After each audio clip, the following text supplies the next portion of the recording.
Kuasa hukum Kepala Desa Kohod Arsin, Yunihar, menuding ada pihak ketiga yang menjadi dalang dalam kasus penerbitan sertifikat di area pagar laut Kabupaten Tangerang, Banten. Meski demikian, Yunihar tak mengungkap siapa pihak ketiga yang dimaksud.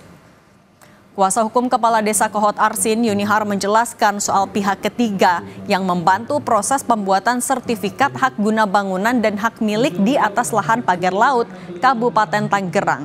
Peran Kades Kohod diklaim hanya membantu warga menerbitkan NOP surat keterangan garap atas permintaan warga. Namun dalam proses penerbitan sertifikat difasilitasi oleh pihak ketiga.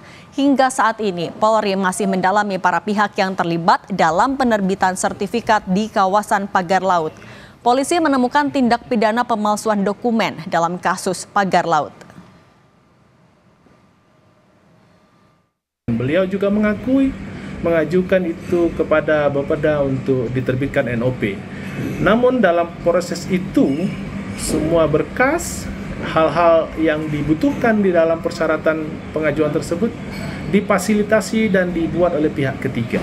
Karena pihak ketiga lah yang kemudian mendorong, membuat, kemudian meminta menandatangani tanpa kemudian menjelaskan secara utuh hal-hal yang apa ditandatangani tersebut. Akibatnya terjadilah kemudian penerbitan SHM dan SHGB.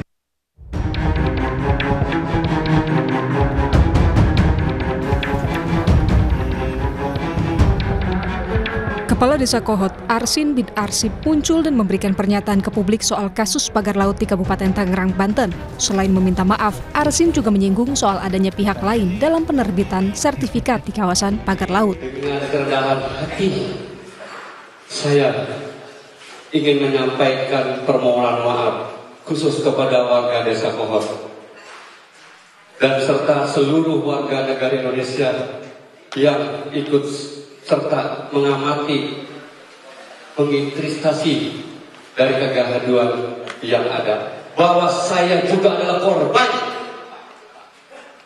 dari perbuatan yang dilakukan oleh pihak lain.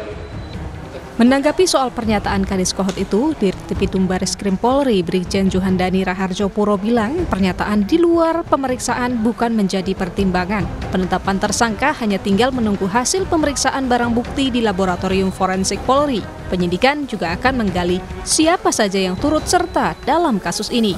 Nanti hasil lapor inilah nanti jadi bahan gelar. Tinggal itu saja. Dan kemungkinan dalam beberapa hari ini dari lapor sudah bisa memberikan kepastian sehingga kita segera bisa menentukan apakah sudah bisa untuk penetapan tersangka atau tidak. Itu juga tidak akan berhenti situ saja karena kita masih berawal dari proses kasus pemalsuan. Kita belum melangkah ke hal-hal lain, yaitu seperti yang turut serta membantu dan lain sebagainya. Kita mulai dari ujung perkara dia menyampaikan di media atau menyampaikan ke luar itu bukan sebuah penilaian bagi kami. Yang kami uji adalah saat pemeriksaan. Sementara itu, mantan Kabareskrim Polri, Susno Duaji, menilai tersangka tahap awal sudah terang, namun Polri juga harus menjerat pihak lain termasuk dalang dalam kasus pagar laut. Tersangka tahap awal sudah sangat jelas. Beberapa kata-kata saya terang benderang. Tidak apalah polisi atau Bareskrim Polri agak lambat mengumumkannya karena level kepala desa ya itu sebagai pintu masuk.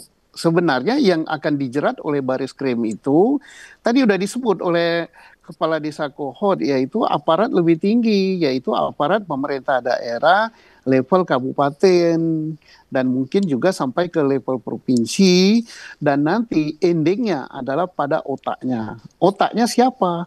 Yaitu pemilik sertifikat itu. Itulah otaknya. Meski belum menetapkan tersangka, Polri berjanji akan mendalami lebih jauh, diantaranya orang-orang yang terlibat dalam kasus pagar laut hingga mereka yang turut membantu dalam penerbitan sertifikat di pagar laut Kabupaten Tangerang, Banten. Tim Liputan, Kompas TV.